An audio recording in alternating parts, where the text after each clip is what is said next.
High, welcome to my channel. তো recently আমরা ঘুরতে গেছিলাম দীঘা, আমি আর আমার হাজব্যান্ড। তো সেটারই আমি ব্লগ বানিয়ে তোমাদের সাথে শেয়ার করছি। তো দেখতে থাকো। আমরা অনেক রাতে 3টের দিকে, মানে ভোর হয়ে গেছে, ভোর 3টের সময় বেরিয়ে পড়েছি দুজনে। আর দুটো ফ্রেন্ডকে পিক করলাম ওই টোটোতেই। আমরা প্যান্ডেলের একটু আগে, আর আমরা এখানে চা খাচ্ছি। আমার খাওয়া হয়েছে, আমার চাটা আমি কিছু মানে ক্লিপ নিয়ে নিই, বসার একটু জায়গা নেই, মানে এখনো সবাই উঠেনি, ওই জন্য বসার কোনো জায়গা নেই। এরপরে আমরা পৌঁছেছি দীঘা স্টেশনে। এতক্ষণে পৌঁছলাম। এবার আমার বর হোটেল ঠিক করছে। এবার দেখা যাক, আমরা প্রচণ্ড ক্লান্ত আছি, আমরা ফ্রেশ হই, তারপরে এরপরে দেখা যাক।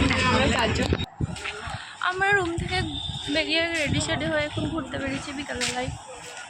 এরপরে একটু দীঘার ওল্ড দীঘা থেকে মাছের বাজারে গেলাম। এরপরে আমরা সমুদ্রের সৈকতে একটু বসে বসে সমুদ্র উপভোগ করছিলাম। আর আমার স্বামী, আমার হাজব্যান্ড, ও অন্য মানে আমার ওই ফ্রেন্ডের তার হাজব্যান্ডের ছবি তুলতে বিজি আছে। এখন সে ছবি তুলেই যাবে, আর আমি এখানে বসে বসে বোর তো হচ্ছি না, এখানে সমুদ্র দেখছিলাম, ছবি তুলছিলাম। আর আমরা এখন বসে আছি দীঘার ওল্ড বিচ। এরপরে একটু ঘুরে বেড়াচ্ছি। এবার ফুচকা খেতে আবার ফিশ মার্কেটে গেলাম, দুটো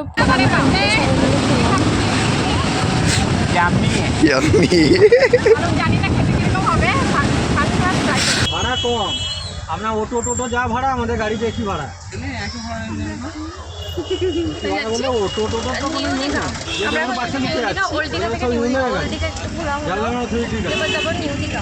অনেকে জানে না। আমরা ডিনার করলাম, আর যেখানে ওই দিঘাতে গেছিলাম নিউ দিঘাতে গেছিলাম সেটা দেখালাম না, মানে দেখানো হয়নি। এরপরে ডিনার করে আমরা বেরিয়ে মানে রাস্তা দিয়ে হাঁটলাম, একটু রাস্তা দিয়ে হাঁটতে হাঁটতে যাচ্ছিলাম, আশেপাশটা চারিপাশটা দেখছিলাম। এরপরে গেলাম আমরা রুমে, আমাদের হাজব্যান্ড ছেড়ে চলে গেল। করতে বসছি রিল। আমি আছি আমার ফ্রেন্ডের ঘরে, আমার হাজব্যান্ড আর ওর হাজব্যান্ড গেছে বাইরে খাবার খেতে। আমি খাবার খেয়ে, আমাদের প্রচুর ক্লান্তি লাগছিলো, ওই জন্য খাবার খেয়ে ঘরে ঢুকে গেছি। তো আমি আছি আমার ফ্রেন্ডের ঘরে, আমরা বানাচ্ছি রিলস। এরপরে তো ওরা চলে এসেছিলো। এরপরে আমার এই মিনি ব্লগ, মানে ছোটোখাটো ব্লগটা যদি ভালো লাগে তাহলে লাইক করে দিয়ে সাবস্ক্রাইব